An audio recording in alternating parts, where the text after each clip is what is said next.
ఇక తెలంగాణ రాష్ట్రంలో మున్సిపల్ ఎన్నికల పైన క్లీన్ స్వీప్ చేయాలని రాష్ట్ర ముఖ్యమంత్రి రేవంత్ రెడ్డి అయితే అమెరికా నుంచి అయితే ఇక్కడ ఉన్నటువంటి మంత్రులకు దిశానిర్దేశాలు జారీ చేస్తున్నట్టు తెలుస్తుంది. మొత్తం మీద ఏదేమైనప్పటికీ మనము అధికార పక్షం కాబట్టి కాంగ్రెస్ జెండా ఎగరేయాలి, మున్సిపల్ ఎన్నికలలో క్లీన్ స్వీప్ చేయాలని చెప్పి మంత్రులకు ఎప్పటికప్పుడు అమెరికా నుంచి టచ్ లోకి వస్తున్నట. ఇగో మున్సిపల్ ఎన్నికలపై సీఎం ఫోకస్, అమెరికా నుంచే ప్రత్యేక వ్యూహాలు, స్థానిక పొత్తులపై స్టడీ, అలర్ట్ గా ఉండాలని ఇన్ఛార్జ్ మంత్రులకు ఆదేశాలు, ఖమ్మం వరంగల్లో పొత్తులపై కీలక సూచనలు, అభ్యర్థుల విజయం కోసం సీఎం రేవంత్ స్పెషల్ వ్యూ.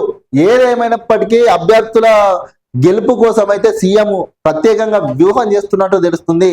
మంత్రులు మీరు అలర్ట్ గా ఉండుర్రి, ఎందుకంటే మనము అధికారంలో ఉన్నాం కాబట్టి క్లీన్ స్వీప్ చేయాలి, మున్సిపల్ ఎన్నికలలో కాంగ్రెస్ జెండా ఎగరవేయాలి అని చెప్పి రేవంత్ రెడ్డి చెప్తున్నట్టు తెలుస్తుంది.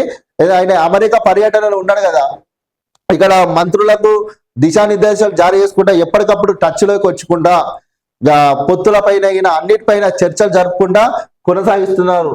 తెలంగాణ మున్సిపల్ ఎన్నికల వేళ రాజకీయ సమీకరణాలు వేగంగా మారుతున్నాయి.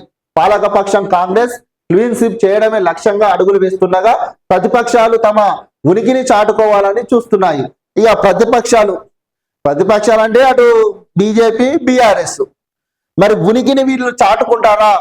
అధికార పార్టీ క్లీన్ స్వీప్ చేయాలని అనుకుంటుంది, మరి అధికార పార్టీని తట్టుకునే శక్తి ప్రతిపక్షాల దగ్గర ఉందా? ఎందుకంటే బై ఎలక్షన్లు వస్తున్నా కానీ మొన్న సర్పంచ్ ఎన్నికలు వచ్చినా కానీ ఇటు అధికార పార్టీ దూసుకుపోయింది, బీఆర్ఎస్ పార్టీ కొంత మేరకు మెరుగుపరుచుకున్నది, కానీ ఇక బీజేపీ పార్టీ కూడా మరి మెరుగుపరుచుకుంటదా? అధికార పార్టీని వీళ్ళకు ఢీగొట్టే సత్తా ఉందా? మున్సిపల్ ఎన్నికలలో కాంగ్రెస్ పార్టీ ఎన్ని స్థానాలు కైవసం చేసుకుంటది? ఎందుకంటే అధికార పక్షం కాబట్టి అటు ప్రతిపక్షాలు ఎన్ని స్థానాలను కైవసం చేసుకుంటాయి.